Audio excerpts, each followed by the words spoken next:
po ako nag-e-expect ng anything from a guy. Wala po akong parang kailangan yung laki ganito, ganito, ganito. Hindi po ako ganun. Parang when love comes, it comes. Yun na lang po.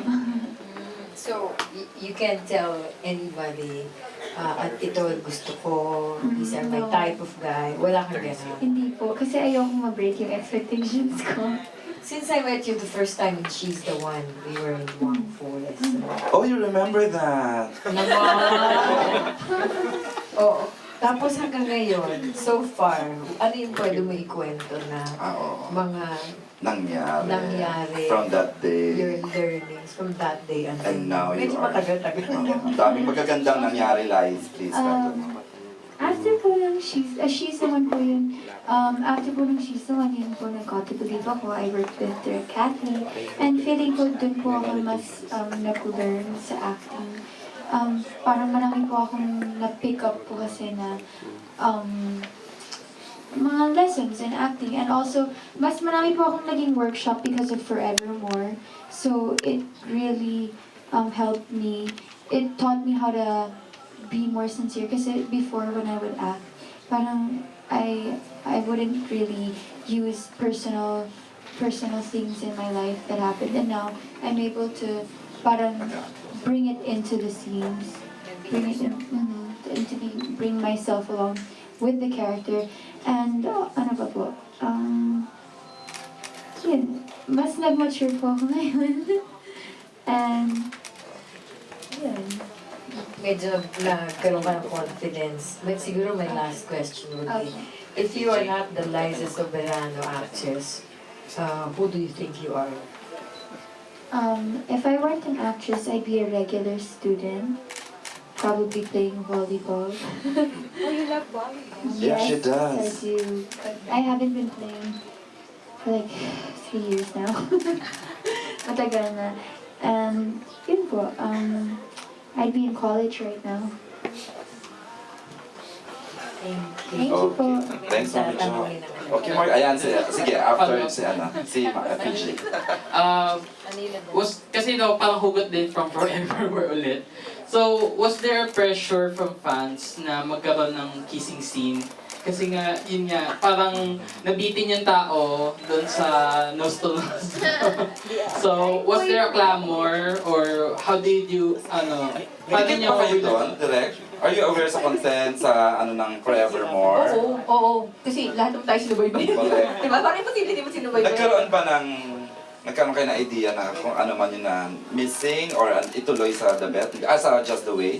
Hindi naman ganun ka-conscious. Kasi syempre, ang pinakabasihan mo pa rin talaga yung kwento eh.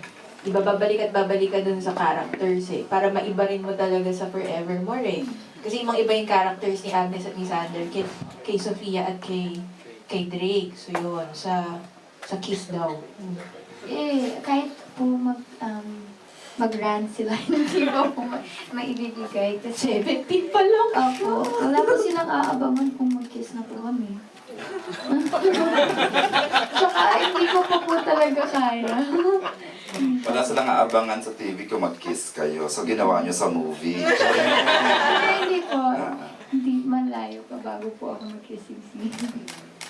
Malayo pa, mga 6 months. Charot lang. Okay, more ayan, sa question. Can we share the mic, please? Miss Carmi, pa-share na lang, please. Hello, I'm Bernard Santos of My Movie World.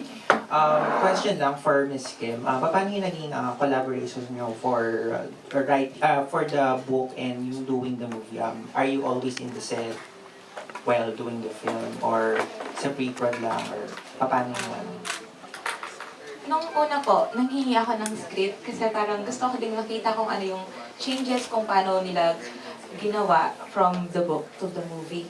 Tapos yun, binasa ko yung script. Tapos tuwang-tuwa naman ako kasi yun pa rin yung story. And then minsan, nung first day, parang sabi kong ganyan, hindi wala ako pumunta kasi taga Pampanga pa ako. Nung nag-post ng picture sila, so sabi ko, oh my God, na totoo na. So, dali-dali na ako pumunta sa set. Tapos yung parang, doon ko lang na-realize na totoo na pala yung nangyayari. And then, parang marami din akong beses na dumalaw sa shoot para... Oo, nagkamayaw ako. May hawak ko siya Ayun, parang makita ko lang kung ano yung nangyayari, ganyan. And then yung nung nanghihingi ng scenes, ganyan kung ano yung favorite ng readers, quotable quotes, ayun, nag-send din ako sa kanila. How about dun sa title? Paano yung naging negotiations niyo? Yung sa parang nung una, nabigla ako, parang, hala, just the way you are, sabi kong ganun. Tapos nung in-explain nila, Miss Carmi, kung bakit naging just the way you are, naintindihan ko kasi parang pag sinabi mo nga namang the bet, ay teens, kaya nga nakakuha ko ng maraming readers kasi teens lahat yung mga nagbabasa. And then, in-explain bakit just the way you are, para hindi lang teens, lahat yung para mag-widen yung audience. So sabi ko, okay lang. So, Naisahan ka ni Miss Carmi to. Charing lang. Hindi, tsaka kasi nung ginagawa na yung movie, yun nga yung parang question kanina, parang it went beyond sa yung pustahan lang eh. And then when you watch the movie, tinakal yun head on.